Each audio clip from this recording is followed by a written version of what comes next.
I have a difficult question to ask you all. How do you fire an employee? Or if you're an employee, what is it like to get fired? Nobody likes to be fired, and nobody likes to fire anybody else. Unless you're the kind of person that likes to make other people feel uncomfortable, and hopefully that's none of you. We're all in the healthcare profession. So firing an employee is very difficult. In my 40 years of practice, I have fired some people. But in almost every case where someone had to be let go, it wasn't because they didn't perform well. Because if they're not performing well, it's probably my fault because I didn't do the right hire or we didn't give them the right education.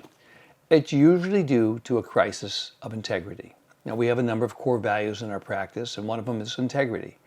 And integrity is inviolate. If someone doesn't have very good integrity, then they should not be part of our team. We can't have people working for us that are dishonest or that lie and don't tell the truth. Say they're homesick and they just don't come in because it hurts the rest of the team. But the biggest area of integrity is if they're doing something that sort of breaks a law. And we've seen that happen a few times. Stealing, drug use at work, and things like that. It's a reality today where certain people that may happen. So in that case, I do fire them, but it's very rare that that has to happen. But not everybody that is a member of our team or works in our office wants to be there or wants to work hard. Did you know that the average length of employment in the United States is about 1.5 to 2 years? Most people don't stay that long at their jobs. When I started my practice here in Fairfield, Connecticut, General Electric was the largest corporation in town and one of the largest corporations in the United States. And employees work for General Electric for 2 or 3 3 decades, and then they get pensions and everything else. That doesn't happen much anymore. Today, people are always looking for new jobs, startups, moving around. It's a much more mobile society. I'm fortunate that we have a lot of employees that work for us. We have over 25 employees in our practice that have been there for double digits, 10, 12, even we have a couple in their 20 years. And I'm very proud of that people still want to come work there every day. So let's get back to our topic. How do you fire somebody? Well, I very rarely have to. Because if somebody is not working out well in our team, it affects the rest of the team. They say a chain is as strong as its weakest link. And the practice or any sort of institution or business is as strong as the weakest link of the people that work for us. Employees are volunteers. They don't have to come to work. They come to work to, get a paycheck, but they don't have to be there. They can go somewhere else to get a paycheck. And the motivation for most people is not a paycheck.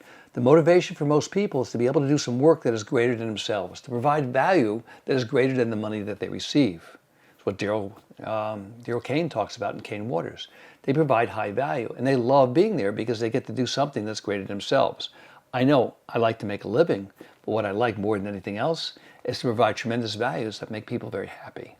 They always say it's better to give than to receive, and some people joke about that. They go, it's not really better to give than receive, but I do believe it is.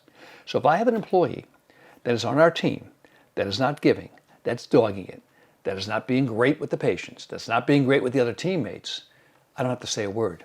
The rest of the team will act to that employee very differently.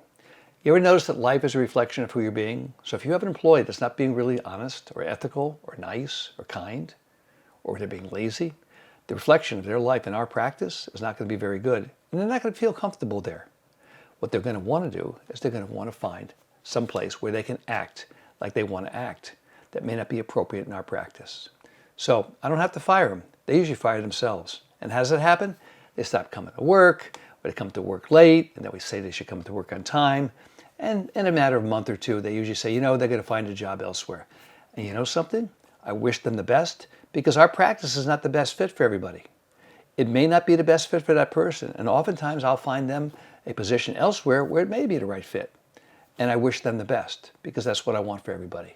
I want everybody to have the best possible life they can, and that may not always be in our practice.